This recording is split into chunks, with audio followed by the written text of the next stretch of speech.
Na swali, ukiwa na jambo la kuuliza ni sawa. Jioni ya leo ningependa kuzungumzia na kuuliza kama kuna mtu alikuwa na jambo jana. Jana ilikuwa ni topic ya parenting. Is there anything you want us to talk about which we didn't have enough time to say yesterday that we can touch today before I begin to? Yes. Naona dada kuna kitu hapo. Yes.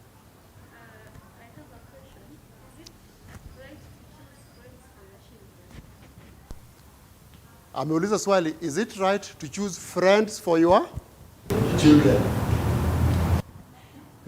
Hiyo ni swali ambalo lina mambo mengi, si ndio? Inaonekana there are times watoto wanashika urafiki na watu ambao hungependelea wawe na Sasa she's asking, is it okay for you to choose friends for your children? Hiyo kuna mtu atajibu?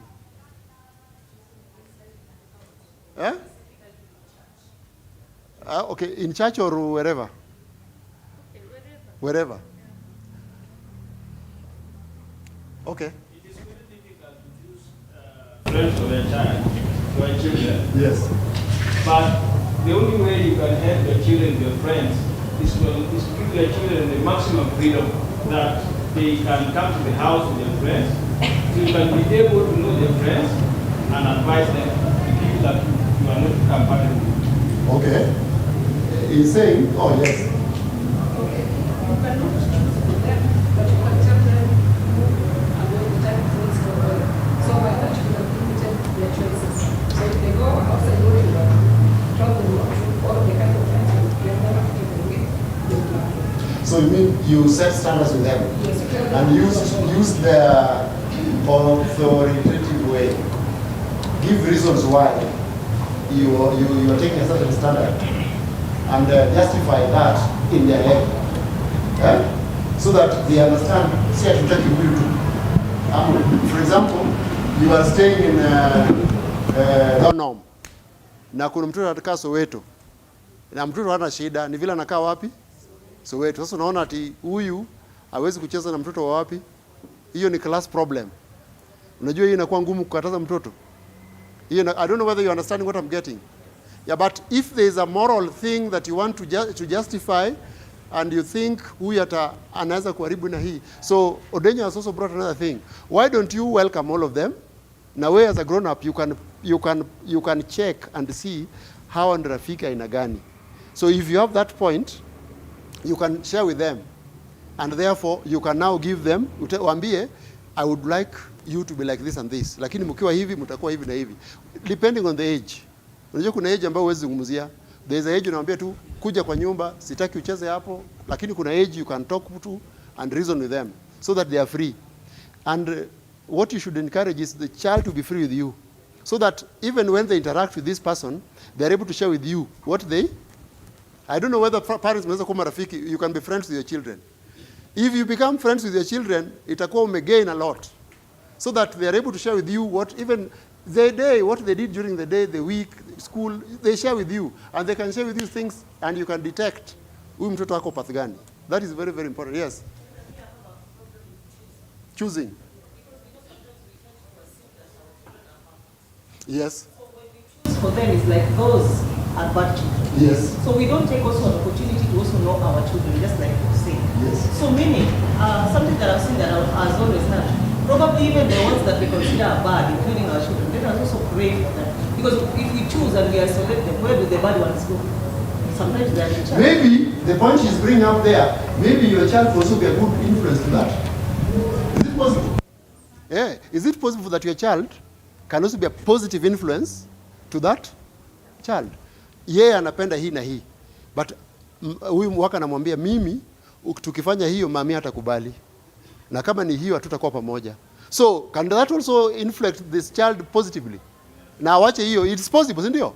You know, there's every place there's influence. Even grown-ups we influence each other. Hata hii magari unaona hapa, unapoona mtu anaona gari anasema mimi nitanunua gari kubwa ndogo nini depending on what he's seeing. So we influence each other. So I believe you can even your child can also be a positive influence to the other child.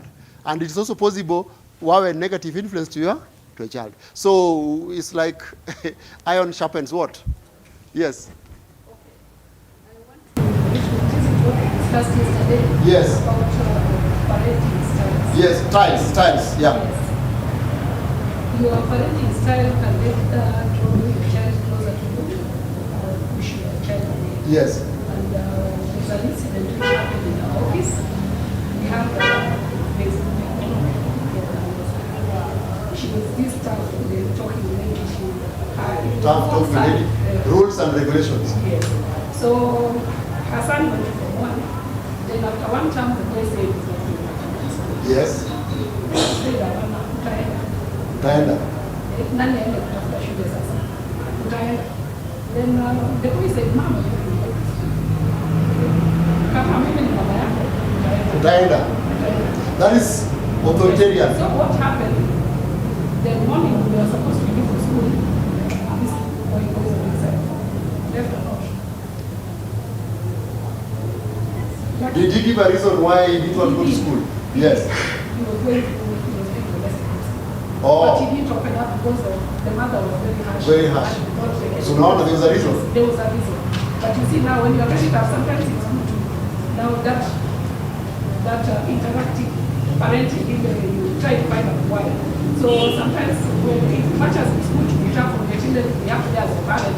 Because you see when it's good to be friends with your children, but friendship we are in the same level in Africa wakati because children also understand that some people wanavuka mpaka when you are trying to get to free with them. Yes. So you much as we are trying to be tough and bring up children in the right way, sometimes it's good to try to just find out what happened. You see like that one was saying, see that after shule, utaenda shule without finding out why this thing was happening. Because you are here to follow the rules and regulations. Yeah, that is now the effect of authority. Yes. Yes.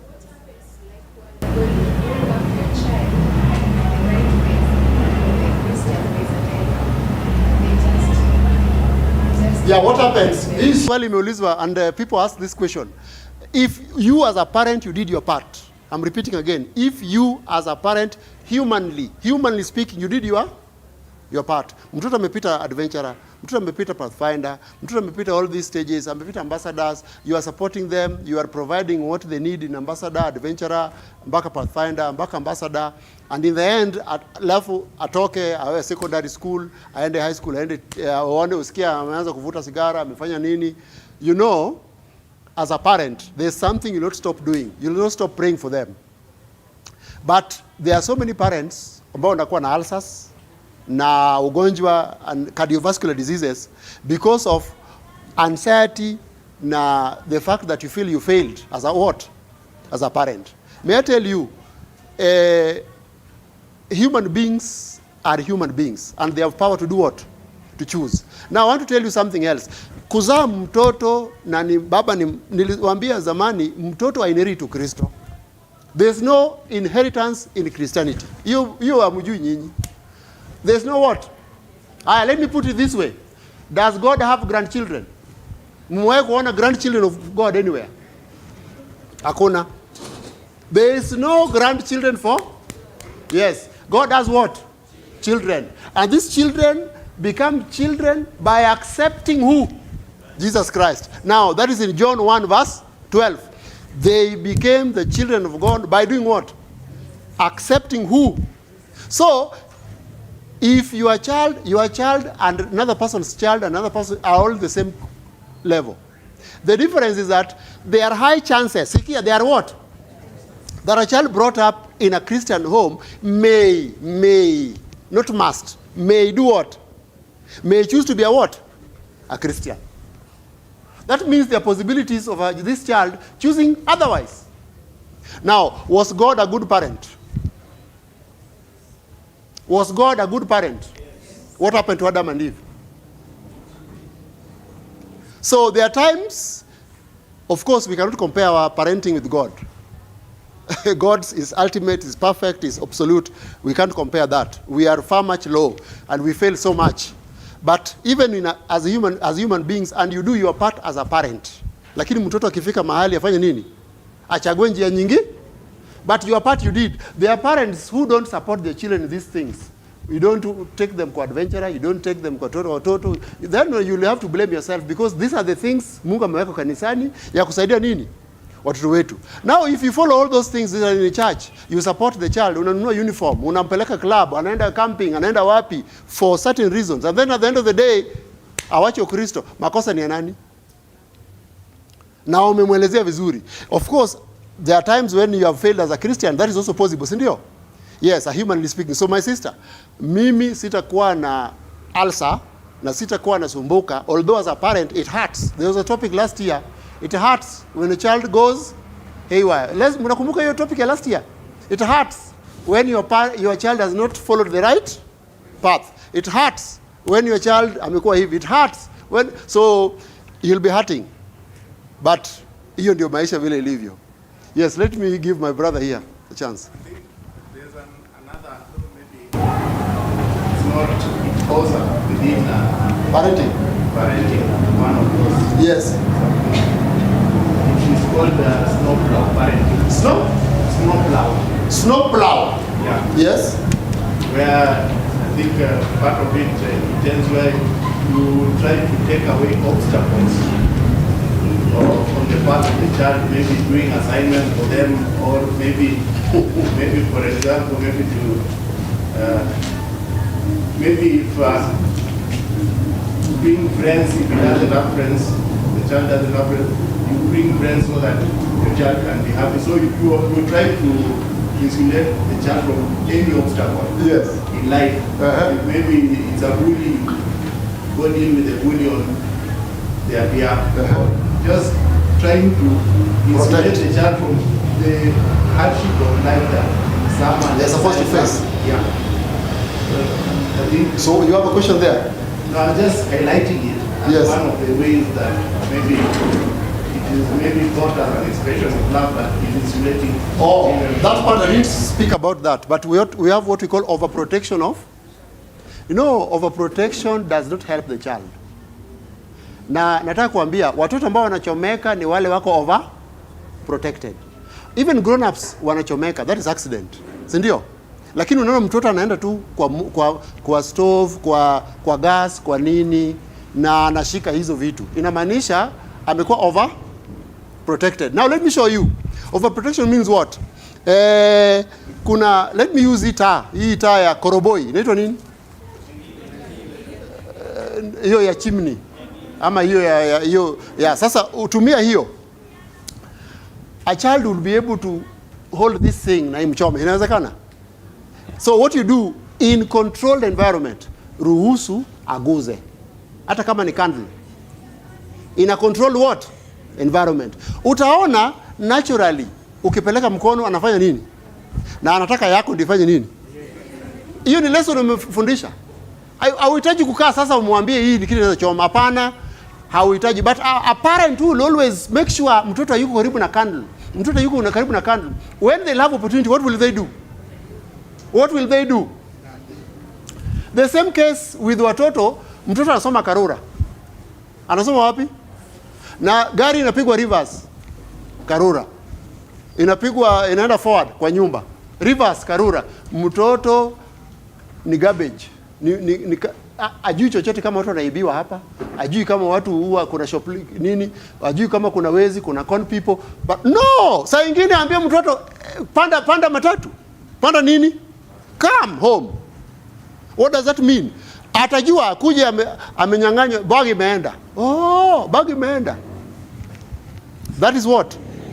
Ama amesikia bag ya mtu imefanya nini? Overprotection of a child does not make the child progress and grow. Make sure you expose your child according to age and according to level to things that you think will provoke them in one way or the other. Kuna watu hata kijana amekaa hapa hajazungumza na the opposite sex. Allow your children to socialize with opposite what? So that they know these are normal people. We can socialize and talk to each other without doing anything wrong. Si afikirie tu msichana ukiwa naye ni kitu moja tu. Atudokiwa na kijana ni kitu moja tu. Don't educate your girl child ati akiwa na kijana there's only one thing they can do. No. They can socialize, they can talk, but kuna area hawezi fanya nini? Yes. So don't overprotect your children. Make sure mtoto anaweza panda gari hapa, anaweza panda gari hapo easy coach. Umwambie toka hapo, enda mahali fulani. panda gari, uje wapi? Uliza huyo mtu, na usiulize mtu yeyote, enda ulize soja. By the way, in town, ukitaka kuuliza mahali, uliza hawa soldiers wako kwa mlango, wapi mahali pa gari ya hii, na uende, alafu unaenda mara moja, anakuja nyumbani. That means umemfundisha something. Or one day unampeleka, unaona ukishuka hapa, unapita hapa, unakuja, hii ndio, hapa ndio line. Hapa ambassador kuna line. Ama umpeleke commercial, hapa ndio kuna line ya kuja wapi? Kuja wapi? Don't know. Si umefundisha So overprotection is not loving a child. It is spoiling a what? A child. Hiyo ni mbaya. Hii overprotection ndio unaona especially permissive parents. Where mtoto ana control. Mtoto ni mgonjwa, ako na shida, na kuna baridi, na ice cream inapita, na mtoto analilia ice cream.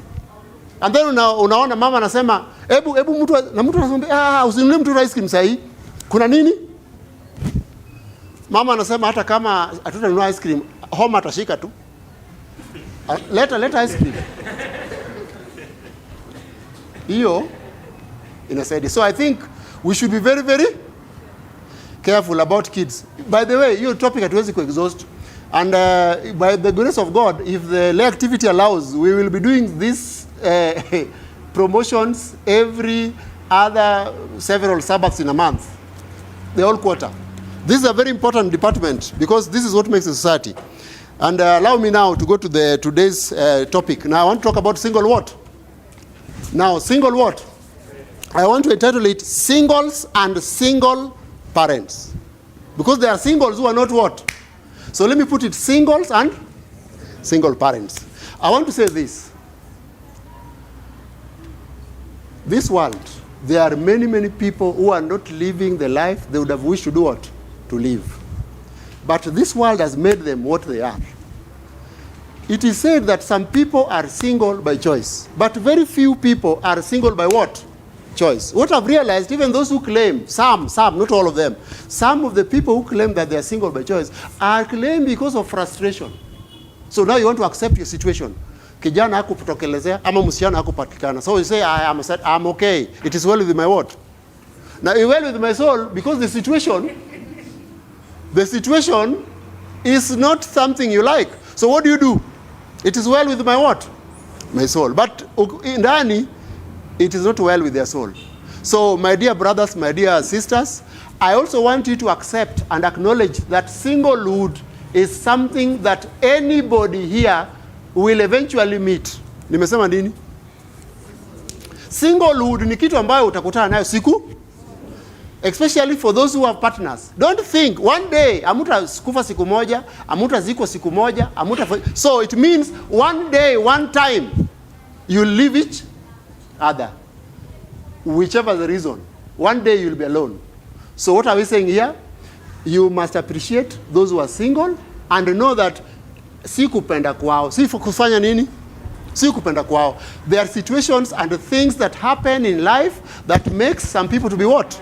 Single. And when they are single, it is circumstances, it is conditions, it is things that happen in life that may push you to that wall and you become what?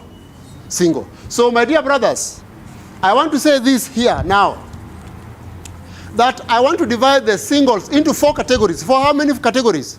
4 categories. And which are these categories? Ebu munisaidie, category gani? Number 1 ni gani?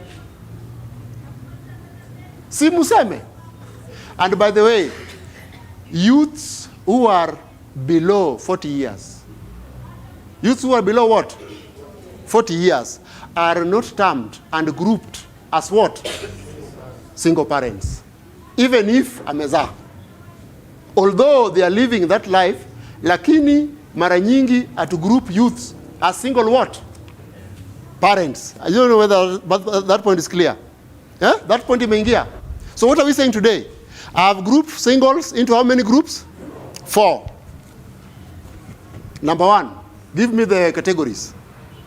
Huh? Single? No, type. Okay, let me put type. Watch your reason why they are single. Leave the reason. I want the types. Leave the reason why they are single. Huh? Sitaki. Okay, the widow, but I don't want it to. Okay, widows. Okay, singles who were once married. Singles who were once, but they are now alone. Sindio? And singles who were once married and gave birth, but they are now. Are you getting what I'm categorizing later? Categorize. A single person who was once married but is now living alone but hakuzaa mtoto. Alafu kuna ile aliolewa na akazaa nini? Mtoto. Mwana category? Eh? That is one category of. And then there are singles who are never married but have children. And there are singles, the fourth category, singles who were never married and don't even have what? So how many categories? So the reason why they are single now, sasa ndio hiyo mlikuwa mnasema. Why some of them are single. Now we can choose and say, kwa nini somebody can be single and hakuzaa mtoto na hakuzaa mtoto na remain single na amekaa hivyo? Inawezekana? Is it possible? Are these people there? Now, the strange thing about singleness is that majority of them are women. Hapo ndio sielewi. I cannot scientifically explain why women are more in singlehood than what? Than men. Na hata ukiangalia Umoja tu hapa, tumepoteza how many ladies? Si kuna ladies tumepoteza? And we have got some few widowers. But we have lost so many men, husbands of. So husbands wamekufa wengi kuliko. I would not know how to go about it. But I want to read which verse. You know, I don't write notes saa zingine. Lakini tusome Isaiah 54 verse 5. Inasema nini? Let's read Isaiah 54 verse 5. Is it that verse?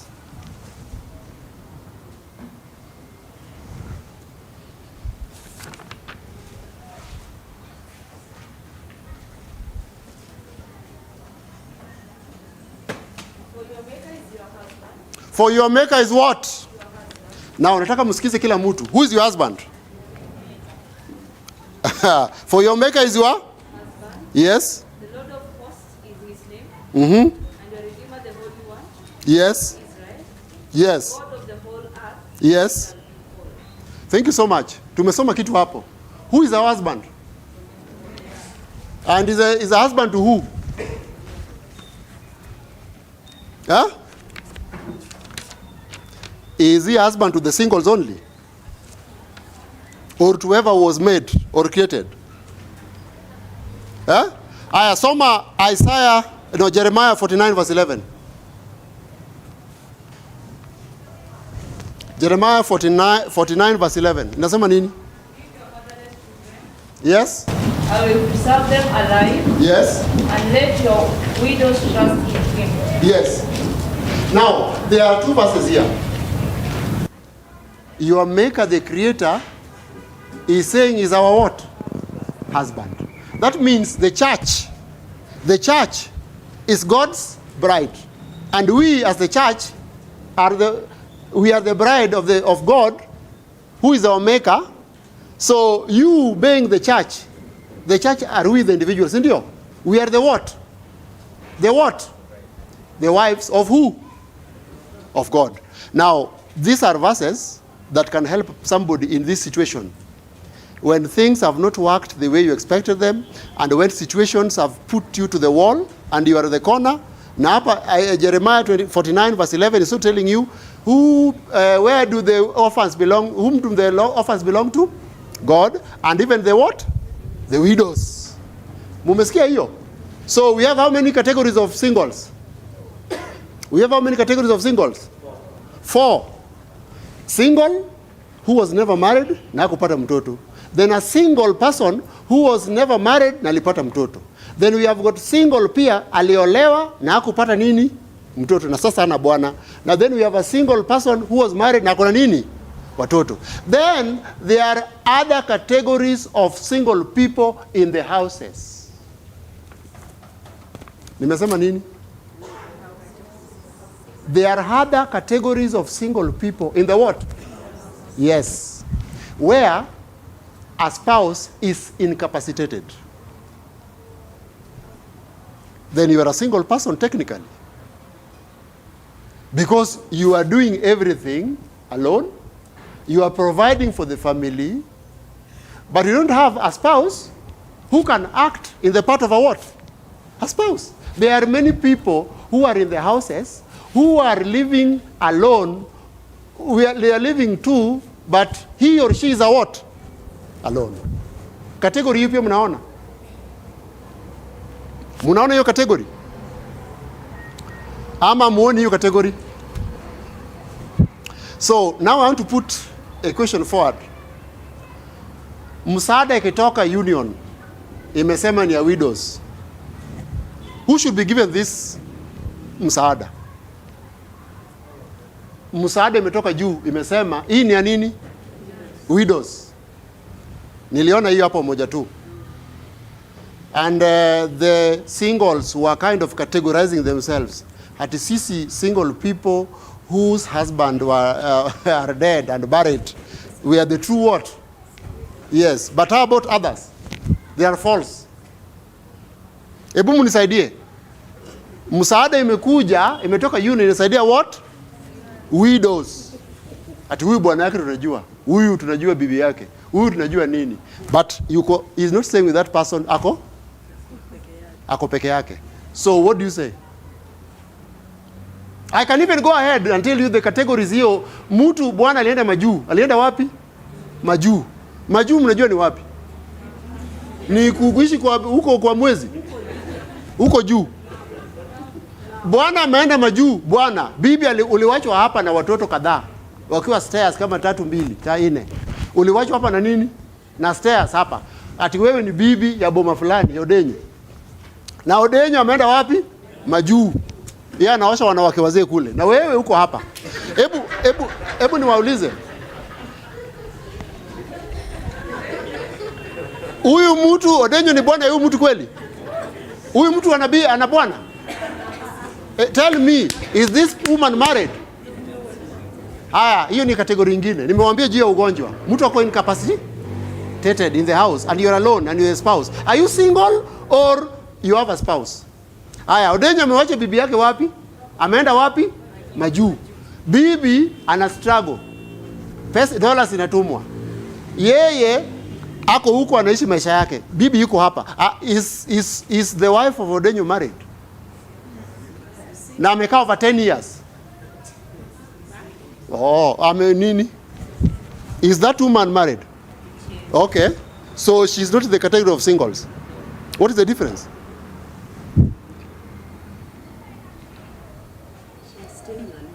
She lives alone, but the husband is still there because he's not dead. So she's not single.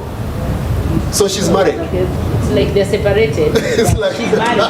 Because I've known a lady who lived here. Yes. The husband lived in the US for 20 years. 20 years. And she lived here with the kids. She raised the kids. Yes. But finally the husband came and they're living together now. Fine. The question I'm asking you, during these 20 years, was this lady married? No, she wasn't. Okay, tuache hiyo. Bwana amefungwa kwa prison. Unajua nyinyi mnazunguka tu hapa. Hii maisha ni ngumu. Bwana amefungwa wapi? Kwa prison. Amepigwa 30 years. Uko na bwana? Unaenda kumuona. Unapelekea dengu.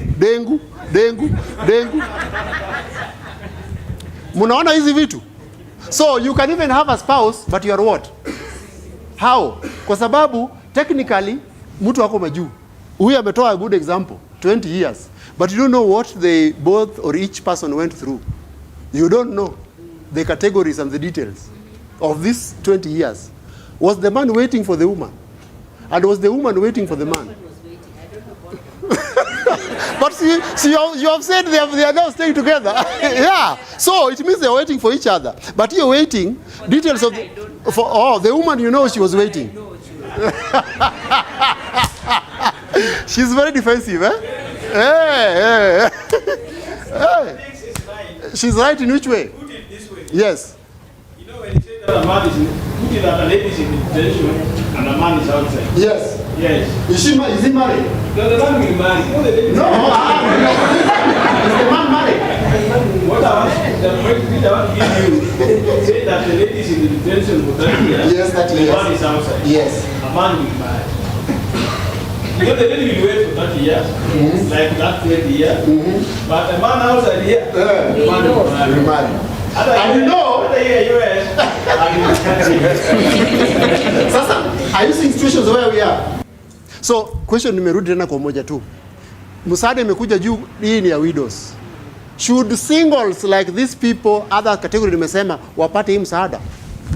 Ama they don't qualify? Ati wewe uli separate, rudi kwa bwana yako. Hii ni msaada ya watu ambao sisi Mungu anajua kesi yetu. I had such situations here in Umoja tu. Nilisikia kitu kama hiyo Umoja tu. Those whose husbands have been married walikuwa wanasema na kusema hii ni yetu. Na mtu asiguze. But today we are saying, does God recognize hata wale ambao bwana wao wako hai lakini waishi pamoja? Ama Mungu hawataki hawa? Hao ni wanani? Hao ni wanani? You know, you don't have to be a widow to be single. You can even be single without being what? Yes, suppose you are not married and you are single. Na msaada imekuja ya such people. Why should you be denied ati wewe hujazika bwana? Ati wewe unajua hujazika bwana. Bwana yake yuko hai huko Ugis. Na kama bwana yuko hai, mbona mko pamoja? So, my dear brothers, usijifanye. Hii kitu ni kitu ngumu, sio kitu nini? Rahisi. Na umesikia hapo. Single people have very difficult times to live and inakuwa ngumu sana kwao. Na we need to know, and I'm saying you hata unaweza kuwa single any time. Hakuna kitu imeandikwa uwezi kuwa single. Nani alikwambia? One day also you'll be single. Upende that thing will happen to you. Now, when I was researching in the Bible, I never found a single lady ambaye hakuolewa na ana mtoto. Kuna Biblia umesoma mahali kama hapo? Mbona mmenyamaza? Aya, when I was researching, sijapata widower kwa Bible. Is that so strange? Mwewe kupata widower? Lakini niligezi kuna mmoja ninajua. Niwaambie ni nani? Si mnamjua? Not Paul. Paul was married. Nani aliwaambia Paul hakuoa? Paul was married. Now, the person niligezi ni baba wa Yesu. Ni nani huyo? Joseph was a widower. Na kuoa kwake ama kuoa Mary, that was a second what? Marriage. That was second marriage. The wife had passed away. Go and do your research. Deserve ages. Endo some hiyo. Wendo some hiyo lakuwa Joseph was married and he second betrothing Mary was the second what? Marriage. So Joseph, you know Jesus had elder brothers. Ama mkujua hiyo. Walizaliwa lini? Nani? Mary was a virgin. See, you can tell. Hata hiyo inaweza kuambia Jesus had elder brothers. So in the Bible we don't have hatuna situation ya msichana single ana nini ana watoto. Lakini in our present world, do we have them? We don't have them. Yes. So it means they are part of us and part of our society, and we should treat them the way God would do what? Would treat them, because God would not. It is this sinful world. Things are worsening. Now, unaona kuna situations which never used to be there. Now, I don't know whether we should read this. Deuteronomy 22. This is now sexual relationship between people who are not married. Deuteronomy 22, 23, 29. Just read. Nataka kizungu simple. If a young woman that is a virgin, be betrothed unto her husband, and a man find her in the city and lie with her. Then sikia, huyu amekuwa engaged na mtu lakini amepata kenyangarika. Yes. Then you shall bring them forth unto the gate of that city. Yes. And you shall stone them with stones so that they die. How many? Ni msichana na kijana ama ni kijana peke yake? Both of them. Wewe umeshajulikana unaenda kwa boma ile. Lakini umepata kijana mwingine town ambaye iko ready. Huyu anangojea, wewe uwezi ngoja. Mkipatikana hapa, mpige mawe watu wangapi? Are you getting that point? You have both agreed willfully, mutually to do this fornicating. Wanapigwa nini? Mawe. They go to the next point. Ulizima, ulifunga. Endelea. The young woman, because she cried not, being in the city, Yes. and the man, because he has violated his neighbor's wife, Yes. so you shall put away evil from among you. Yeah, endelea. I want you to continue the next person. But if a man find a betrothed young woman in the field, and the man force her and lie with her, Yes. then the man only that lay with her shall die. Umesikia hiyo? Is in the Bible very reasonable and fair? Yeah? If a man forces a woman and she screams, lakini msaada haikufanya nini? Haikupatikana. Who will be stoned? The man. Ile ingine walinyamaza wote wawili. So hakuna mtu anaumia hapa. Hii ingine kuna mtu anafanya nini? Yes. So who is dying? The first one, both of them are dying. The second one? The man. Continue. But unto young woman you shall do nothing. There is in the young woman no sin worth of death. For as when a man rises against his neighbor and slays him, even so is this matter. Okay, continue. Verse 29. Okay. For he found her in the field, Yes. and the betrothed young woman cried, and there was none to save her. If a man find a young woman that is a virgin, who is not betrothed, and lay hold on her, and lie with her, and they shall be found. Then the man that lay with her shall give unto the young woman's father 50 shekels of silver, and she shall be his wife, because he has violated her. He may not put her away all his days. Okay, let's leave that. You have seen the conditions and the regulations of relating to the opposite sex, especially in terms of fornication. Na wale ambao wana involve themselves with that activity without getting married and the consequences that are put there. Now, I want to say this. Why would a young lady have a child? Or why would a young man have a child? Na hajaoa na hajaolewa. Now, there are reasons. What are some of the reasons? One is rape. One is what? Rape. Another one is incest. Incest is sexual activity within those who are related by blood, by marriage, or by adoption. Another one is fornication. Another one is what? Fornication. Fornication comes as a result of false hope. False what? Hope. Thinking and believing that sex may make a man, or trying to trap a man for marriage. So there are people who get children for these reasons. Umeona hapo? And hiyo ingine ni fornication and thinking that saa ingine mtu anakuja bila kujua, na saa ingine mtu anakuja kama trap ya kushika mwanaume. But I think in our preceding programs nimewaambia kuwa sex is not glue. And mtoto sio nini? Sio glue. Haiwezi shika mwanaume. Kama ilikuwa hata Nyachai huyu ambaye ana bibi watano. Kuna mwingine ametokelezea juzi hapa. Ako na mtoto wa nani? Walizaa naye sijui watoto wawili. Alizaa 1973 na sijui 19 what. Amekuja. Ametoka Amerika. Anasema walikuwa wanafanya kazi pamoja, alipewa mimba na Nyachai na sasa anakuja ati yeye pia awe listed as part of the what? The family. He was never married. Nawaambia siku ya leo watoto si nini? Kama hujui jua. Aya, sex is also not what? Glue. Kwa hivyo ukijipeana at your own risk. But don't think that unajua I thought he was going to marry me. That was what you are thinking. I thought he would take me kama hiyo ni kule unafikiria. So leo tumepata hakuna hiyo mambo. If you give yourself at your own what? Risk. Na usilaumu mtu. These things we are saying here so that we involve all the youths, mujiadhari ya kuwa kuna woman eaters outside here. Kuna woman? Yes. Ambao usipochunga utastukia huku kwa mdomo ya simba. Now we gave all the reasons why these things need to be avoided. Now what are the problems that single people face? Now problem number one, problem of self-worth. Self-what? Self-worth. You know, self-worth ni ile tag umejipatia. Bei gani wewe ni wa bei gani? Unajichukuaje? How do you take yourself? And some of these people have very low self-what? Esteem. Because umeza, kando na kuzaa, pengine mapato pia hauna.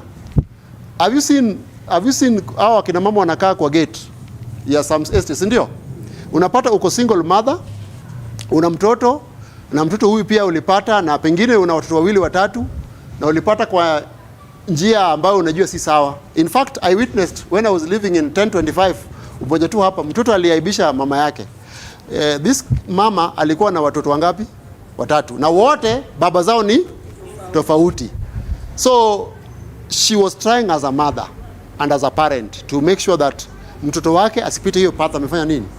So katika hiyo struggle mtoto akamwambia, baba yangu ni nani kwanza ananipigia kelele hivi outside kwa plot, na baba ya huyu ni nani? The mother shut down and cried. Akaingia kwa nini? Kwa nyumba. Huyu mtoto aliguza mahali very painful. So how would you feel in front of neighbors if your child amesimama kauliza baba yangu ni nani, and we neighbors hatukujua ati baba yao ni tofauti, si hatukujua. So out of this struggle, because she has come back late na anapigiwa kelele, umetoka wapi sasa hii, umekuja kufanya nini? That is the answer she gave the mother. So you can imagine how she felt and how she feels after that. Na akawa na, si utakuwa na low self esteem because you know very well you did something mistakes and your child is telling you, it's like hey, pia lazima repeat the same mistake ambayo ulifanya nini. Yes, but she should learn from your mistake. Sasa the mother felt so bad. So problem number 1, self what? Yes. Number 2, loneliness. You can be alone and sometimes you're not lonely, but these are people who are alone and again what? Lonely. Ukipiga mkono pande hii ni pillow. Ukipiga pande hii ni pillow. Ukirudi pande hii ni pillow. Pengine ushika teddy bear. This is a very lonely life. Very lonely what? Situations zikiwa tough. You know when you are with somebody, hata sahi nikitoka hapa niende tu nikae uso yangu imekaa tough, nitaulizwa na huko kuna nini ilifanyika hapo kwa lesson. Unajua hiyo na there's somebody concerned. Hapa nani atakuuliza? Ukianza kulia unalia tu mpaka utawacha mwenyewe. Ukianza kuimba utaimba tu mpaka ufanye nini? Uache mwenyewe. Everything ni wewe una control. Wewe unaanza, wewe unamaliza. Hakuna simu inatoka mahali na mtoto ameniambia ati ni kama unalia. Hakuna, itatoka wapi? So you are living a very lonely life. And your lonely life unajiuliza watu wanakuchukuaje? Now that you didn't faulu kwa hii njia, or now that you're alone, watu wanakuchukuaje? Those are problems that single people do what? Problems with identity and what? Directions. Wewe ni bibi ya ile boma uliolewa, na ikiwa utaamua kuolewa tena utakuwa wa wapi? Problems of what? Identity. Unajitambua na watu gani? Wewe ni wa wapi? Those are things that can affect people and nobody to direct you. Very, very tough. And my sister is very, very tough. My brothers, it is very, very what? Tough. Then problems with sexual desire. Sexual what?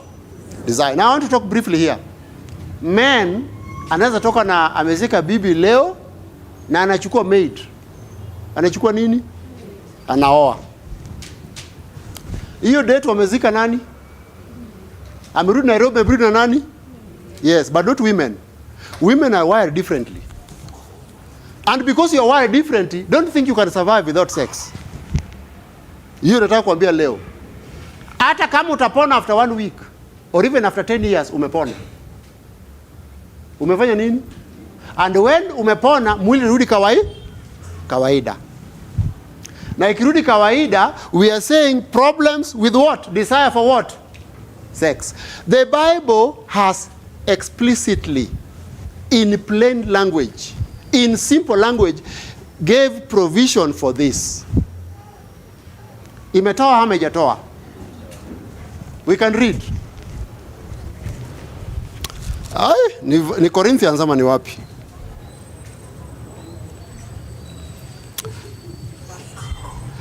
First Corinthians 7. Sitaki verse 5. Verse 39. Verse 39. Soma kwa sauti kubwa. The wife is bound by the law as long as her husband lives. Rudia tena kwa sauti kubwa. The wife is bound by the law, yes, as long as her husband lives. Yes. But if her husband is dead, she is at liberty. To do what? To be married to whom she will. Hapa inasema to whoever she wishes. Imesema hapa wazi. To whoever? Akina mama. Imesema nini? Imesema nini? Ni nani huyo? Ni shemeji? Imesema shemeji? Imesema nani? So, are you allowed to express yourself sexually even after you have lost your husband? Inawezekana ama iwezekani? Inawezekana ama iwezekani? Inawezekana. So, this problem has been solved by the Creator who initiated sex. So, sexual desire, and many people fulfill desire in so many ways nowadays kwa hii dunia sasa. But we are saying today, the Bible has allowed our ladies. And how about the men?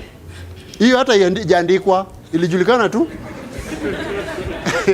For man shall not remain what?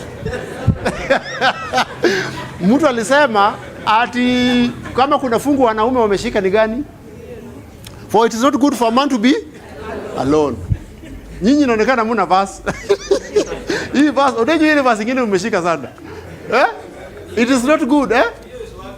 It is working. This one is saying what? Problems of desire of what? Nimesema nini? A woman will take time to heal. But one day she'll be what? Yes, and these feelings will come back again. And I want to repeat here, kuna stima ndani ya mwili ya mwanadamu. Na stima hii imewekwa na nani? Na Mungu. Na ujue stima ni umeme mara moja. Ukicheza nayo, stima unaweza pika nayo. You can even get light like this. You can use it kwa mambo ya recording kama hii. But ukicheza na stima, inaweza piga shock na ukufe. And so many people's lives ziko miserable because kutumia stima kwa njia mbaya. The Bible has even alluded this thing, kunywa maji kwa kisima yako. Si kwa kisima yako. Inamaanisha kuna visima nyingi hapa nje. La uwezi toka tu, ukipata maji pale, unakunywa. Ukitoka hapa, unakunywa. Unajuaje state ya hiyo maji? Haujui. Maji ambayo unajua state yake ni ya nani? Yako. Tusome hiyo pia. Proverbs 5. Oh, hiyo Bible iko wapi?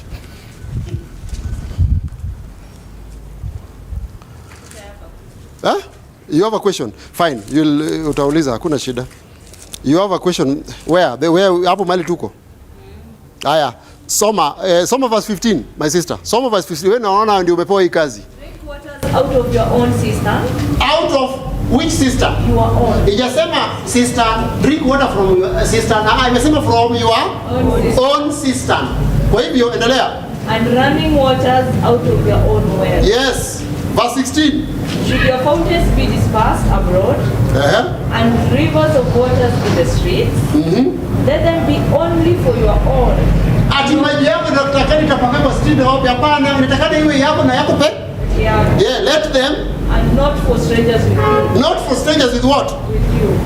Hata tuacha hapo, sikuenda mbele. Imesema kunywa maji kwa kisima gani? Yes, kwa hivyo ukienda kwa strange waters, huko kuna typhoid, huko kuna bilharzia, huko kuna cholera, kuna kwashiako, sijui kama kwashiako leta na maji, lakini anything unaweza pa? Yes, so the Bible is very clear on this matter. Kwa hivyo mtu yeyote ambaye hawezi kujitawala, imesema nini? Kujitawala, afanye nini? Aowe ama afanye nini? Aolewe. Because sex is, you are a sexual being, you are a physical being, you are a spiritual being, you are all those social being. So you are also a sexual what? Being. So if you are not able to contain, God the creator of heaven and earth amesema uowe ama ufanye nini? Uolewe. Hapo siko clear. Kuna kitu nataka hata full stop nataka tuweke hapo kweli? Yes, Dad unasema nini? What is your question? Partly because what I wanted to ask is, this one said women are allowed to remarry. Yes. I'm only thinking this applies to young women, because when you're old and you have older children and you want to remarry, it Yes. becomes complicated, because where do you belong now? Do you go to that other home, or do you live where your older children are? And I'm also thinking, if you are to remarry, if you can't contain yourself, it becomes very difficult for older women still. Because I'm thinking for older women, you can keep yourself. For When you say older women, you mean how many years? 5, 6. You mean how many years? I'm thinking when you have big kids. Well, big kids, you can get a kid when you're 14 years. I know. Now, ukifika 40, your kid hata naolewa. So then it becomes very complicated and they suffer from those other things that you say. Yes. Because really, when you have children who are over 20 or even 18 and above, where are you going to carry these children? My sister, you are asking a very good question. Will your children meet your needs? No matter how big they are.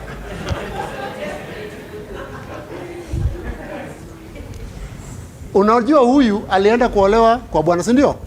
And she's of course asking sisi class. And she's saying you have big children. Je, wakiwa wadogo utaolewa? It depends bado. Unaona nyinyi mko tu kwa fence. It depends. Why can't you say mimi bwana yangu akikufa kwa neema ya Mungu nitafanya nini? Yes. Wakiwa wakubwa ati watoto wakubwa. Sasa sitaki kitu yoyote. Wakiwa wadogo it depends. Hii kukaa kwa fence ni shida. Akina mama mlio hapa, you are free. You can choose. It is a personal what? Choice. And it's not an easy path, my sisters, my brother. It's not an easy what? Sio mteremuko ati hey, na driver anakimbia sana, tuko Narok. Unaelekea Kisii. Hii ni safari nini? Ngumu. Ati jioni unaona watu wanaenda wawili wanaingia, huyo ni Amaya anaingia kwake, Wera anaingia kwake, Odenyo anaingia kwake. Wewe unaenda kwako namna gani? Namna hii. Na mlikuwa mnapiga story mnacheka pamoja. Unafikiria ni kitu rahisi? Alafu ukiulizwa kwa nini uolewi, watoto wangu ni wakubwa. Watoto wanaingiaje hapo? Watoto wanaingiaje hapo? How do kids come in? Nyinyi ndio watoto. Yes, my sister, you want to say what? Okay. Si watoto peke yake. Unajua for women it's a bit complicated kwa sababu uko na your home. Establish you have a boma. Sasa for example like me, nimekuwa married to Luoland. Sasa God forbid my husband dies. Yes. I get a Kalenjin man. Yes. Sasa nitaacha my home in Rarieda niende tena huko sijui wapi. What about and who told you must go? No, I can't invite him to. Yeah, sasa hiyo ndio shida. Wewe ni ambaye unataka kuolewa nitakwambia kwa unafanya.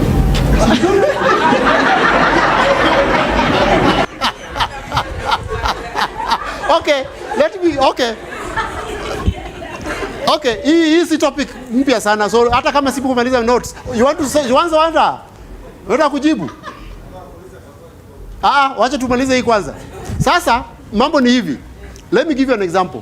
Hii inaitwa blended family. Blended, you have children. Unaona concern. I like the way you ladies are talking. You are concerned about your children. When they say watoto, that means they are concerned about the welfare of the what? Maana kina mama wako na watoto saa yote. Wako na mimba saa yote. Hii even when the child is marrying. Hata wakati mtu anaoa, anakumbuka ile vile ati ile chungu alikuwa nayo wakati anazaa huyu. Akiona anaenda kuchukua yule msichana ambaye mgundo ndogo. Afurahi. So ladies, hata vile mnanisaidia sana. Sasa kitu I want to say is this. I want to give an example. In Maxwell here, there are two people who got married. The man had a house in South Sea and the woman had a house in Buruburu. Amewachwa na bwana yake wapi? Buruburu. Na mwanaume anakaa wapi? South Sea. Now they got married. Well, they had grown up children. Sasa mama nyumba yake ni Buruburu. Bwana kwake ni nini? South Sea. Before you get married to this kind of thing, you must involve the people where you are married. They must be aware that somebody is coming into my life. Vile nimeangalia left, right, back, forth. Sioni kama naweza ishi. So nimeamua kuolewa. But hii boma na hii property na hii mali yote ni yenu na watoto wenu. Are you getting me? Hii watoto mnasumbuka nayo ni yenu na watoto wenu. I am getting married and the man I'm getting married to will not interfere with the mali ya mtoto. Imesikika? Na yule mwanaume anaenda pia kule yeye ndugu zake aseme kuna watoto wanaweza kuja hapa tofauti. Watoto hao si wa hii boma. Wako na nini? Kwao. Na wako na boma yao na wako na nyumba yao kule Rarieda. Umesikia hiyo? Wako na boma yao na nyumba yao wapi? Radieda. Lakini vile nimekaa, siwezi kaa peke. I need company. So wamesikia ama umesikia? Kuna reactions. Kuna wengine wanakataa, wengine wanakubali. And number two, the third thing, lazima watoto pia waambiwe na usikie opinion ya nini? Ya watoto. You must try to convince them and plead with them and tell them the reason why you're taking a step forward. Because watu wengine wako very possessive kwa mama yao. Ati mtu akuja hapa ati baba yetu, hatutaki kitu kama mimi sitakubali. Mimi sitasema eti sitaita baba. Wana react. They react. Children are also very possessive. Unaona vile mama ameshika watoto. Watoto pia wameshika nani? Mama. With the time hawa waliona. So do you know sometimes wanalala Buruburu? Sometimes wanalala wapi? South Sea. Sometimes the man goes kule bibi aliolewa. And sometimes bibi pia anaenda kule. Bwana alifanya nini? Kwa bwana sasa. Si ati alihama, hapana. These kids are visiting. When the man's kids go this way, wametu kama visitors. Hapo si kwao. Hapo tu ni kwa stepmother's place. Ndio wamekuja kuvisit. When these kids, your stepmother wameenda pale, wanaenda kama kwao kwa sababu hapa ndio baba yao alifanya nini? Alizikwa. Au wakienda kwao, wanaenda kwao kwa sababu mama yao alizikwa wapi? Hapa. These things can work. Mimi nipe shida, nimepata mwanaume, nimepata mama. How do I marry? Hiyo ndio nipatie, lakini usiniambie ati watoto, sijui nini. Wajaluo wanaita wewe ni bibi ya kaburi. Sasa tu wewe huwezi toka, wewe ni bibi ya kaburi hapa, huwezi toka, huwezi nonsense. Solution imetolewa hapa na nani? Na Mungu. Na mmesikia? Yes, now brother, you can ask the question you wanted to ask. Yes. Yes. Yes. Kwa nauliza for example our tradition. Yes. Mwanamke si lazima alipiwe mahari. Sasa kama amelipiwa mahari kwa badi lake bwanake amekufa. Yes.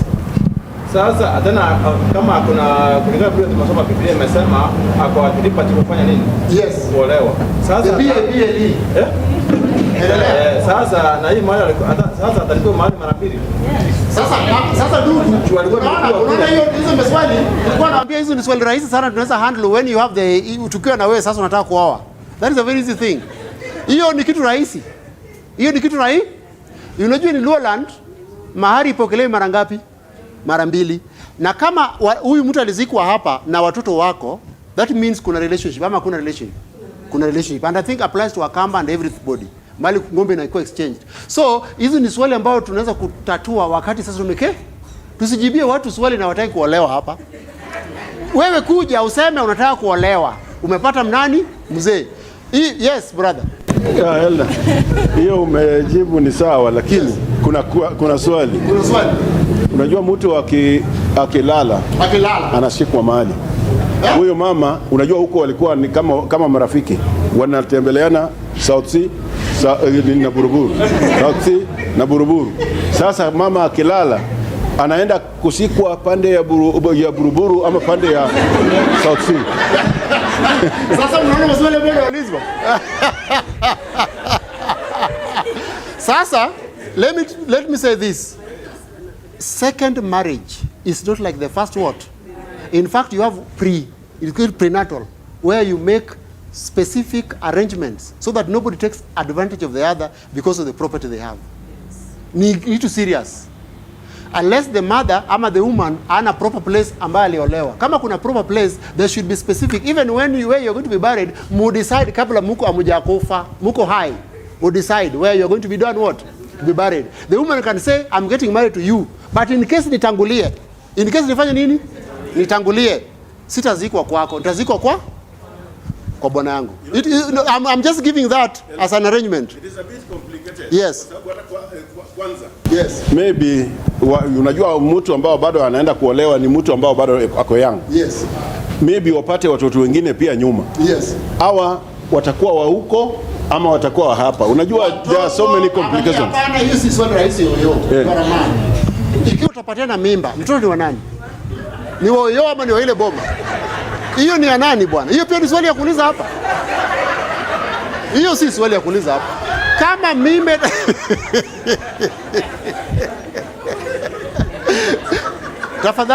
wanaume mlio hapa, ni wa huko. Watoto wa huko wanajulikana. Watoto wa huko wanajulikana. Sio wewe ulipeana mbegu, si ndio? Hao wengine ni wa kwako. Hao wa kwako nani alizaa? Nani alizaa? Si ni mimi. Sasa ikiwa mmeamua nyinyi wawili kuzaa, watoto watakuwa wa boma gani? Hiyo ndio swali. Si watakuwa wa boma ile? Ya kwao kwa baba mtoto. Si ndio? Wanakuja kwako. Hiyo ni obvious. Hii unajua mnajaribu kuweka swali ni kama hawa vijana. Niko kwa youth seminar. Were nilipita kwa msichana na mvua ilinyesha kubwa ambayo atusingetoka. Unakumbuka ile mvua ilinyesha mpaka jam ikawa mpaka town. Sasa what is the youth trying to imply? Ati mvua ilinyesha kiasi ambayo lazima alale wapi? Hii ndio anajaribu kuniambia. Sasa na mvua imenyesha nitafanyaje? Kama mvua imenyesha ni lazima ufanye kitu. Hiyo si. Ati mvua imenyesha nitafanyaje? Haya, hiyo ni swali number 1. Unajua youth wanauliza swali. Haya, ati tulitoka hapa Nairobi tunaenda nyumbani na gari. Gari karibika kwa msitu na niko na msichana. Nitafanya namna gani? Kwani gari karibika kwa msitu, mtu ufanya nini? Lazima ufanye kitu kingine tofauti ambayo inahusika na gari kwa sababu gari imekaribika kwa msitu. Ndugu zangu, if this thing which I'm telling you is possible, is very possible kama mtafanya nini? If there's a willing mind, willing what? Possible. Lakini kama hakuna willing mind, hakuna nini? Mwanaume ukizaa na mwanamke, you are responsible for that child. Full stop. Kwa hivyo kama utazaa na hii blended family, lakini mara nyingi the period wanaoana mara nyingi hawafanye nini? Maana unapata mama na watoto watatu. Wewe pia una watatu ama wawili. So those are how many kids? 5. Some of these kids may be in college and some of them may have finished what? College. So unapata una grown up kids. Sometimes unapata kushika member tena. In fact, those are the arrangements you should make. Even when you are courting, mnataka kuoana useme mimi tunaoana lakini hakuna mto. Inaitwa voluntary childless family. Yaani amuzai mtoto na mumeandika na mumeamua. Na in case mtoto akitokea atakuwa wangu kama mwanaume. These are things you make arrangement. These are possibilities. Zinawezekana ndugu zangu. Usilete complications. So, akina mama, there is desire for sex, even for women. And we are saying here categorically, ya kuwa Biblia, Mungu ameruhusu mchukue hatua halisi, sawa na mapenzi yake. Usikae tu hivyo. Na kuliko kujipitisha. Hii inaleta shida. Hiyo I am not in any way blaming single people, because even we married people, are we all faithful? Are we all faithful? No. So sex is a human problem, not single people's problem, or not a youth problem. It is a human what? Problem. So all of us have this problem. So we solve in the godly what? Way. That is what we are trying to say here in this discussion. So that is one of the problems single people have, and we are saying to solve the problem, solve it in the right way. My sister, solve it in the right way. That is what we are saying here. Let me continue the list. Responsibility of raising children alone. This is very tough, especially ukiwa watoto wanaume. You know, kuna watoto wanaume wanakuwa mahali wanaona huyu ni mwanamke. They look at you as a what? As a woman, not as a mother. Na anakuwa rough, anakuwa rude, anakuwa arrogant, and he doesn't care. And he looks at you anaona huyu ni mwanamke tu. Omba Mungu mtoto wako asifike hapo, but they do reach somewhere. And you know, there is a need in somebody's feeling and somebody's life. A child needs a man to identify himself or herself with. Kama kuna mwanaume, there's a way, there's an emptiness, and kuna vile tu wanakuwa a bit uncooperative with the single mothers. Wanawapatia ulcers. Yes, so women who are single, and most of them are women, single people are mostly what? Women. Wanakuwa na shida. So when you're raising kids alone, na wacha hiyo, wakati mwingine watatu wako college, mwingine wako secondary, umewachua hiyo shida yote. Hiyo ni financial what? Pressure, because you are alone. Another one, interference with the in-laws. Uliwachua boma mpaka iko hivi. Wakati tu ndugu alikufa hivi, you are in-law ana cross. walichukua hata zile investment. Ndugu yako alikuwa naye huko, alikuwa na hii, alikuwa na hii, alikuwa na hii. Hiyo ulinyang'anywa kitambo. You don't even speak about hiyo, ni watoto wao. Walichukua na gari, wamekunyang'anya. So these things happen. Interference with what? In-laws. In-laws also interfere with the lives of these people. So we are saying today that you should be very careful. That's why I am saying today, tafuta cheti cha ndoa. Cheti cha nini? Yes, something that you can legally prove. Wanaume wengine hapo wako tuna barua ya ng'ombe. Chief ameandika ati ng'ombe ya brown inatoka inaenda pande hii. Hiyo ni nini hiyo? Na unasema uko na bibi. Ati so hapa kama uko hapa na una cheti cha ndoa, you are a girlfriend, you are a what? Girlfriend. Sasa hii bwana yako anataka kuoa. Nini inaonyesha wewe ni bwana wako? Ama wewe ni bwana? Nini inaonyesha? Watoto. Ati hii masikio ni hii boma. Uwezi enda kwa court useme ati hii masikio ni hii boma.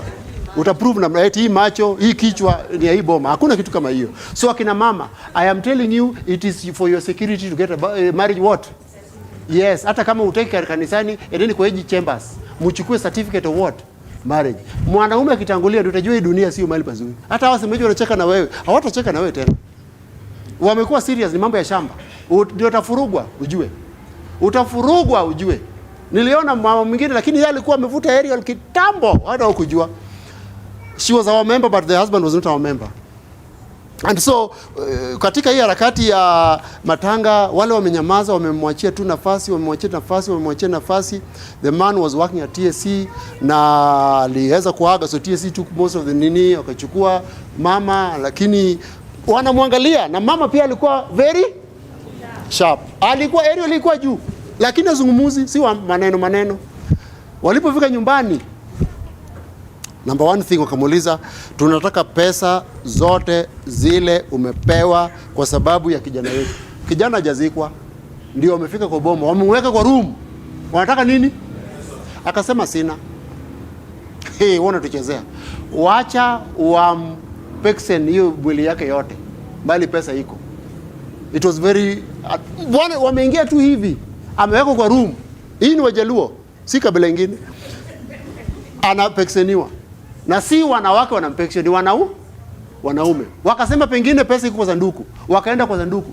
Wakaspindua hii ndugu yao ambaye amekufa, wakapindua ndugu hivi. Hakuna nini? Hakuna pesa. What am I saying here? Ikiwa hawa walikuwa wanataka zile pesa wamepewa na TSC, kanisa yetu pia vile ilikuwa imempa pesa na nini, na kumbe mama the moment amepewa pesa alikuwa anapatia sister yake ya kutoka, walikuwa wameweka security, huwezi toka hapa. Kumbe walikuwa wanafikiria bank tu unaweza, kumbe alikuwa tuma dada yake. Sasa unajua hao wako na yeye hapa, so pesa aliletewa kweli, lakini alikuwa tuma nani?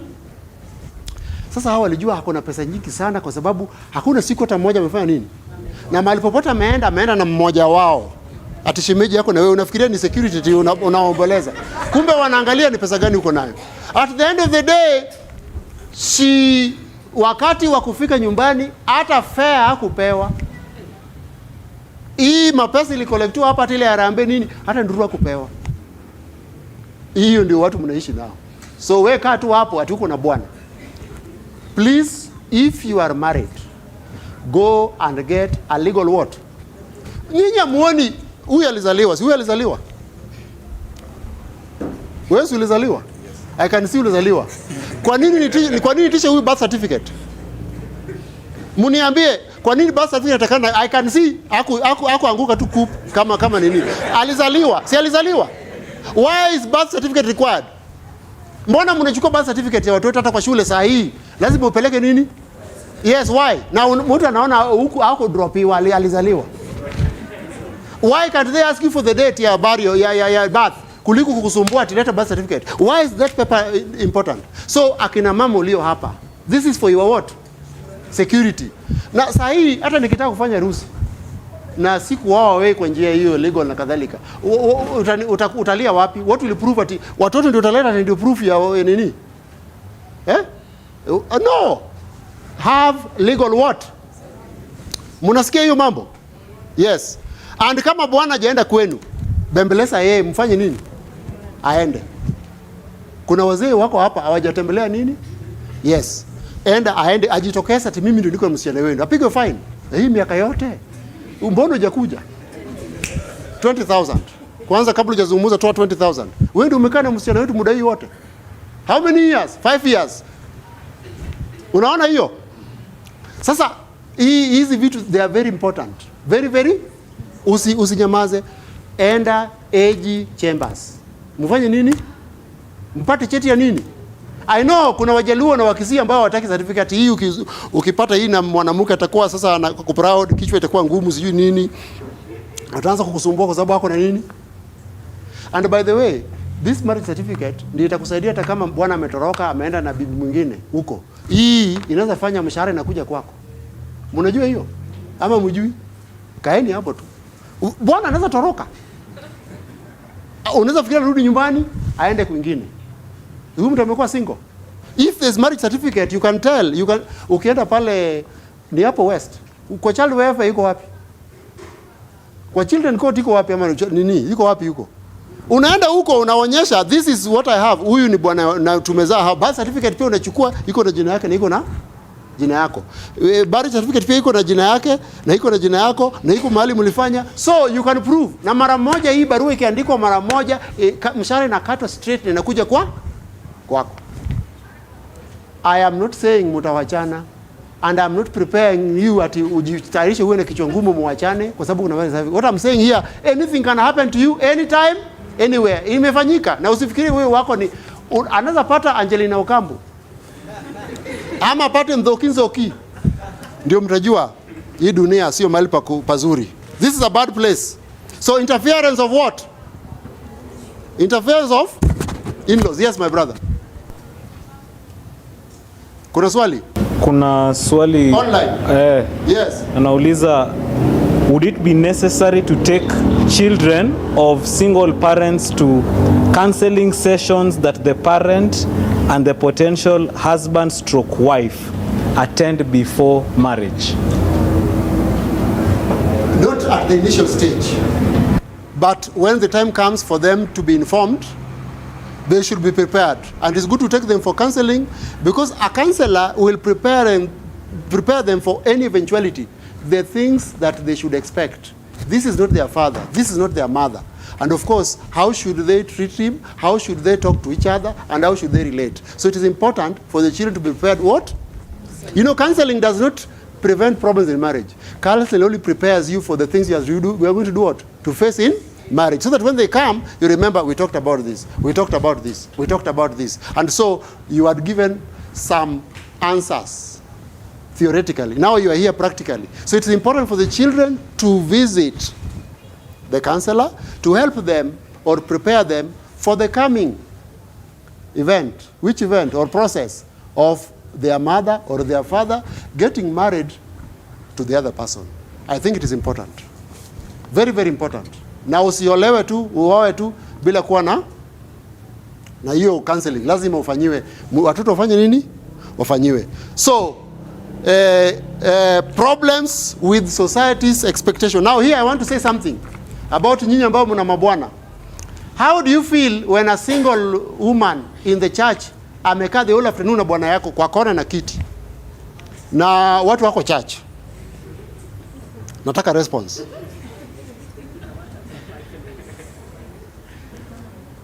Mumesikia swali? Yes. Sister Udenyo react. Udenyo amekaa na nani? You want to react? Nimesema hiyo ni ya ladies. Oh, hiyo ni ya ladies.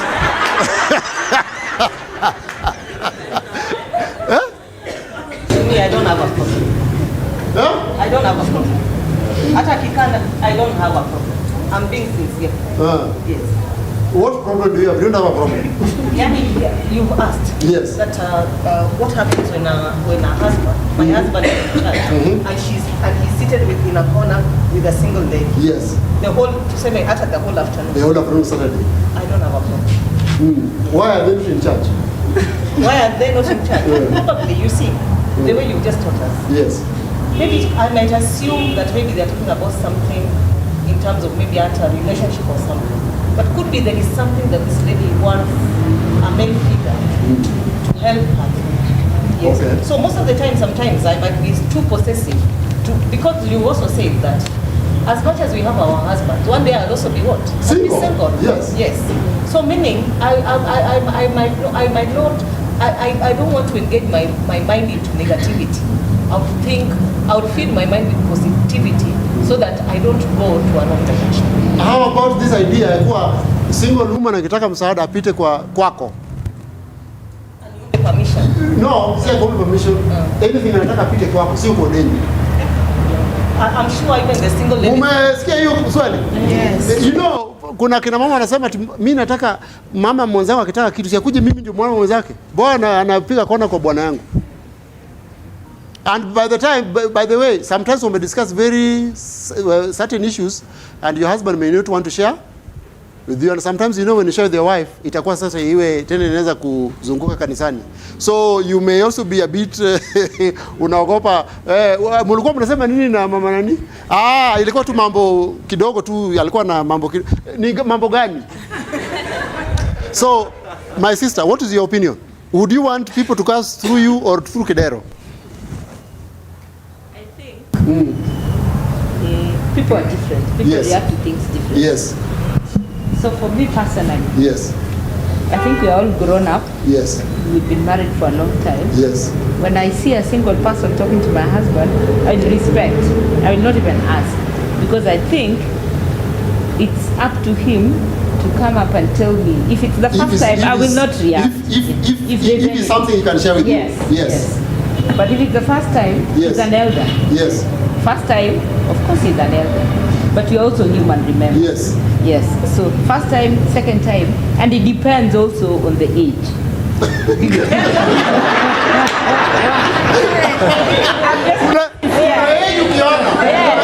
I'm just being sincere. I'm just being sincere. Yes. Yes. So it depends on the age. So one Saturday afternoon, you are sitting at a corner. Yes. Somewhere. The whole afternoon. The whole afternoon. Yes, the whole afternoon. Another Saturday. Yes. And another one. Yes. What is this that you can't call another elder? Yeah, and if he doesn't tell me anything, I would be worried. I would ask, what is it that you're talking? If he doesn't tell me, Yes. so I would ask, what is it?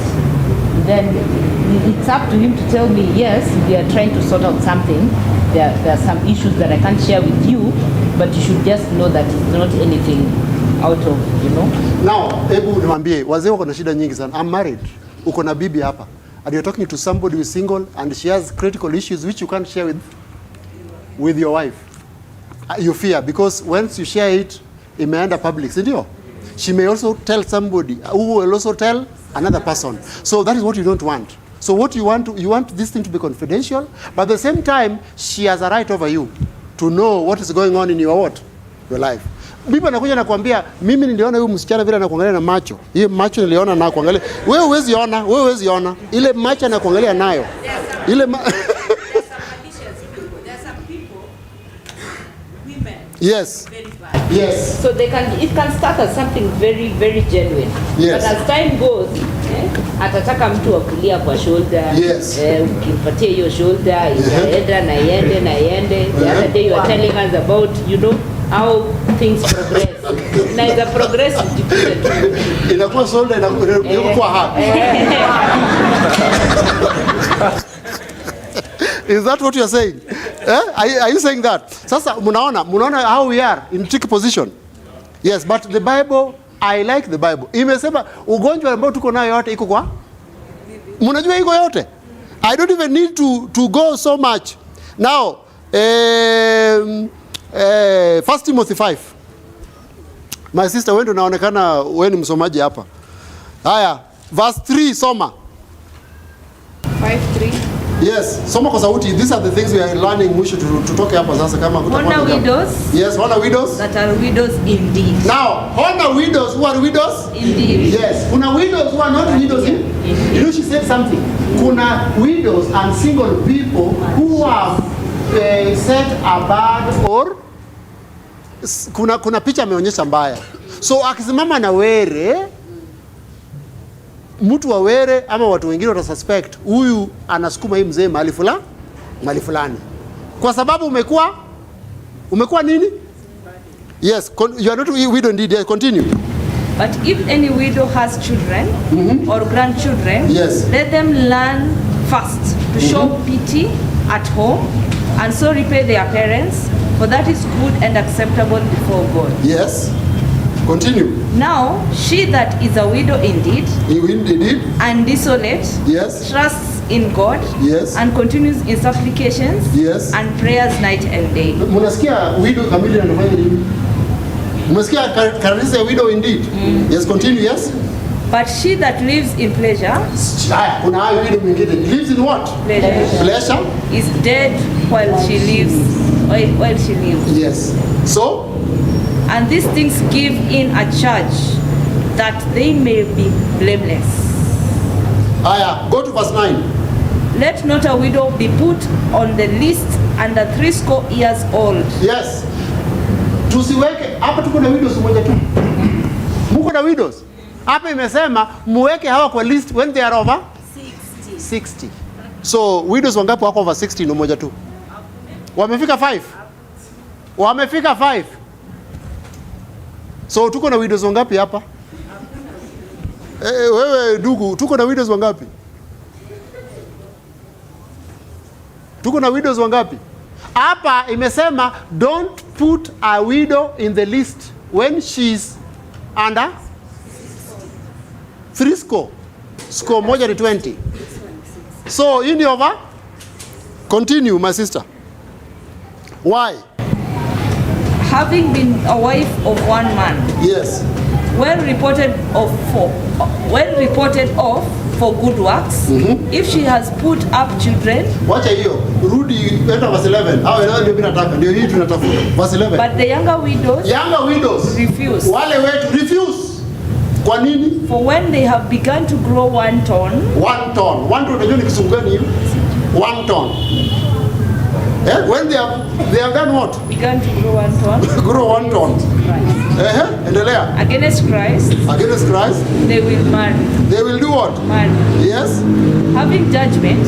Yes. Because they have cast off their first faith. As for the young widows, do not put them in such a list. For when their sensual desires overcome their dedication to Christ, they will do what? Walisema mi am okay, mi nachunga watoto, mi nachunga boma, mi nachunga mali ya bwana yangu. Si hiyo ndio vitu unachunga? Na kumbe ni bado young, ata wax 1 ton. Na waachane na ye na olewe. Na usifikirie hii kuoa wanazungumzia hapa ni ile ya 7 Corinthians 7 verse 39. You know they are telling you to get married but in Christ. Wamesema umarry in who? In Christ. That means utafanyiwa maombi hapa ama ufanyiwe harusi wapi? Kanisani. Hii marriage ambayo nazungumzia hapa si ya kawaida. Ni ile ulisikia katika 1 Thessalonians 4 verse whatever inasema watu ambao wanavutwa marriage iwe honorable and entered in holily. Sio kwa njia ya lust na kadhalika. So so kuna watu wataweka list ya widows. And by the way, why are they put in the list of widows? Because there's a church. The church has a responsibility to take care of what? Widows.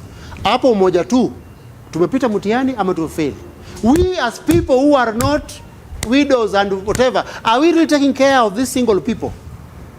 Na leo I want you to leave here ujue you don't have to be a widow to be single. You can even be single without being a what? A widow. Na you should look at these people ya kuwa wana shida ngapi? Wana shida ngapi? Moja. Sio categorize useme hii yetu ndio Mungu anajua. Na hii ingine nani anajua? Ni shetani. Watu wakiwa wamewachana, watu wakiwa Bwana amewacha mtu, Bwana amefungwa, Bwana wako majuu. Hiyo ni mpango wa nani? So my dear brothers, what are we saying here today? All of us are vulnerable. Let us tolerate each other. Umesikia dada vile wamesema, na widows ambao wa here and who are single. Ebu jina yako iwe nzuri, reputation yako iwe nini? Nzuri. Ili mtu akisimama na wewe tusifikirie ABCD. Hapana. Unajua huyu ni mtu open, mtu ambaye unacheka tu na watu. Hakuna kitu kingine anafikiria. Lakini kuna mwingine hata yeye vile anakuangalia macho anajaribu kuona kama unaona chochote. Hii widow kama huyo ama single kama huyo amelemewa. So Mungu atusaidie kila mmoja tuone hiyo mpango vile ilivyo. Na I don't have to finish the lesson. Hebu niwachie hapo, Bwana wabariki. So any question or addition or anything concerning widows and singles? Yes. Yeah, question. Kwa mfano mimi nimelelewa na single parent. Single parent, yes. Should I get married to a place where there is a single parent ama niende kwa pahali ambapo kuna any risk? Nafaa kuelewa kwenye kuna two parents ama niende bado kwa single? My sister, yeah. Your answer will depend on the man you get. Okay. And the man you love. And the one who will follow your heart. Sasa ikiwa atangukia hiyo, then you'll ask yourself, uulize Mungu, mimi nilizaliwa na single mother. Tena nimepata kijana ambaye amelelewa na single mother. But you should know there are things as a single mother, there are things maybe haukupata as a man, and you may not get him from your prospective partner. These are things you need counseling, uambiwe what are the possibilities.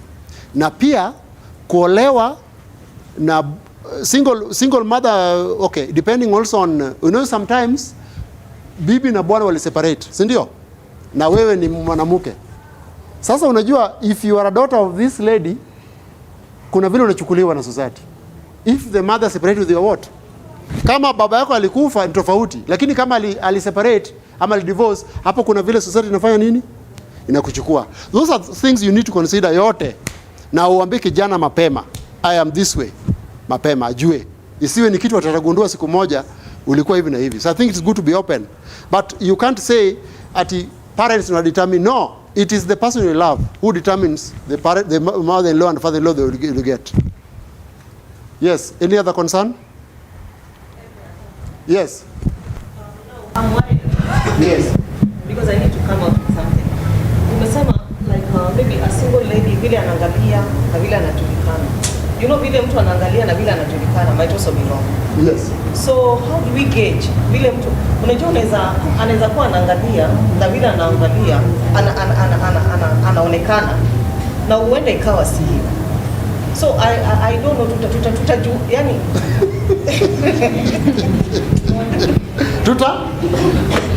yeah, because vile umeniacha. Sasa unajua tena umeniacha tena kama. What I'm trying to say here, yes. Kuna single people who may have an imagined problem or who will have a genuine problem, but akona hii problem na ako another, kuna kadi ameweka chini. They are somewhere like that.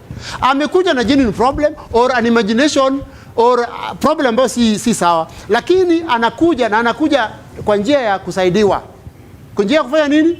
Kusaidiwa. Na anajua hii ndio daraja. I can reach this man na hii daraja. Lakini underlying factors, niwapatie story. Niwapatie story za hii. Unajua mimi niko na story chungu mzima. Hapa kwa hii church. Wacha niwapatie hii church hapa. Hata sitasema jina. A single lady akaenda kwa mzee. Akamwambia ndugu nani, najua niko na shida lakini nikikwambia hata utajua kama ni shida. Ni shida gani dada yangu? Ati sasa utanichukua serious. Ati ni nini hiyo? Imagine niko na bulb na nimeshindwa kuweka bulb. Mzee akasema bulb. Hii bulb. Unaona vile mzee yako simple? Huyu ni ambaye anazungumza sasa. Bulb tu. Bulb. Hiyo peke yake twende. You know, mzee anaposema twende, huyu mama ako na maid na watoto wangapi? Ambao pia wanakuja wapi? Kanisani. Na tayari washaenda nyumbani. Are you safe or not safe? Mzee akaenda, bulb hiyo haina shida. I can put for you anytime. Hata ukiniita saa ngapi nitafanya nini? Nitaweka. Pa. Wakifika kwa mlango, kumbe watoto na maid walikuwa diverted. Nataka uniwaambie hii dunia iko na mambo. Wanaume wanapita kwa shida. Mlango ikafunguliwa, hakuona mtoto, hakuona nini? Maid. Pamayo utaweka bulb au utatoka?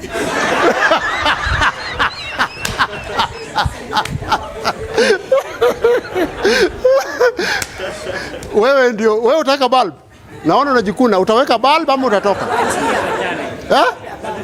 Utaweka bulb. Hadi nini? Kwa njia. Uweke nini? Yeah. Uliza bulb inawekwa wapi?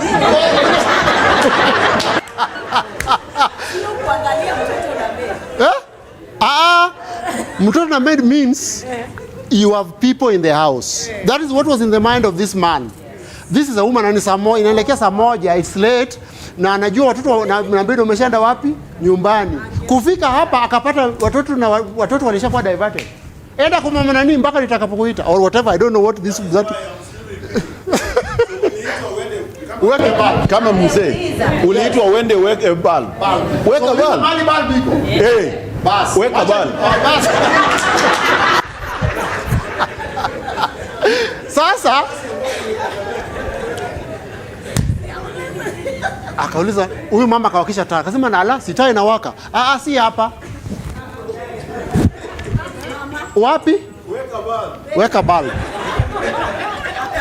Akaona ametembea all the way. Na kweli when he entered the bedroom, bulb ilikuwa a bit high. Aliweka. Ngoja.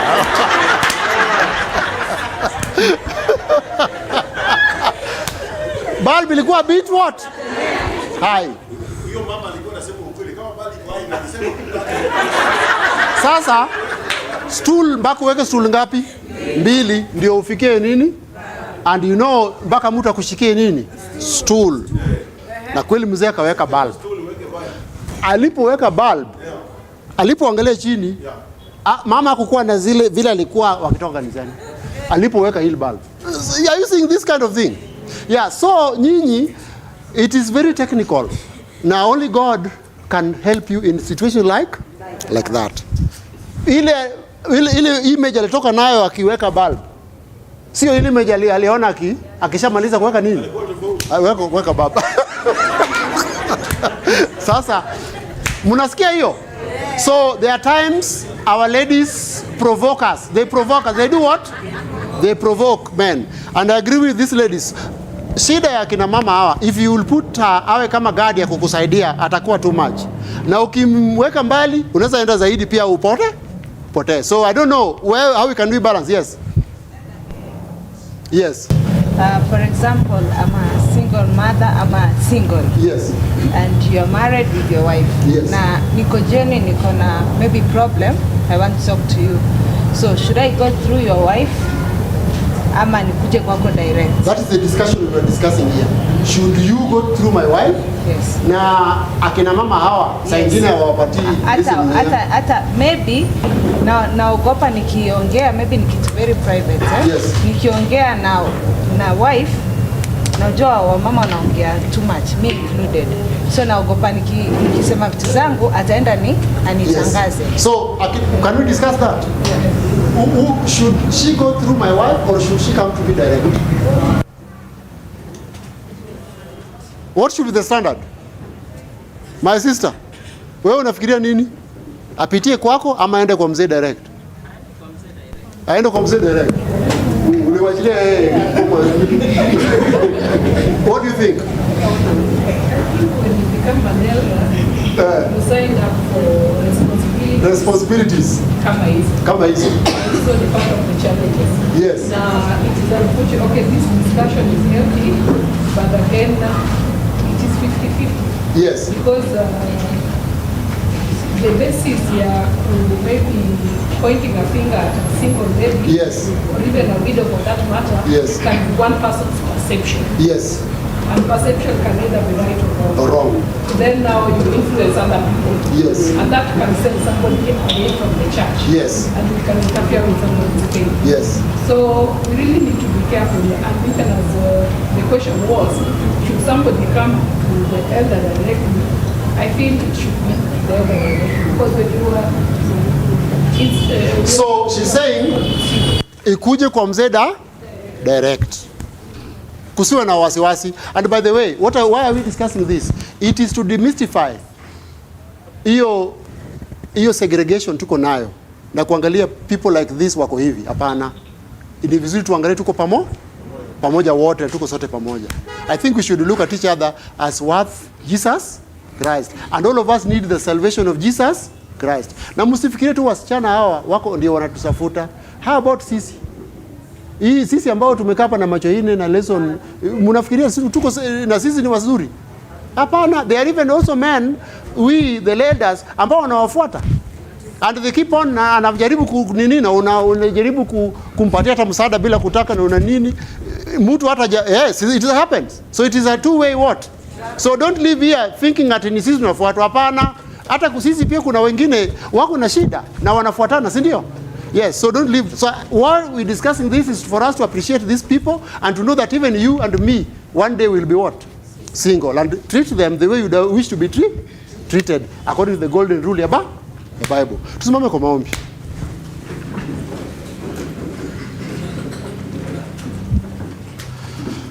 Baba wetu mbinguni, asante kwa nafasi ambayo umetupa siku ya leo na siku ambazo zimepita tukijifunza. Tunaomba ya kuwa wewe na kila mmoja uzidi kutunukia huruma zako.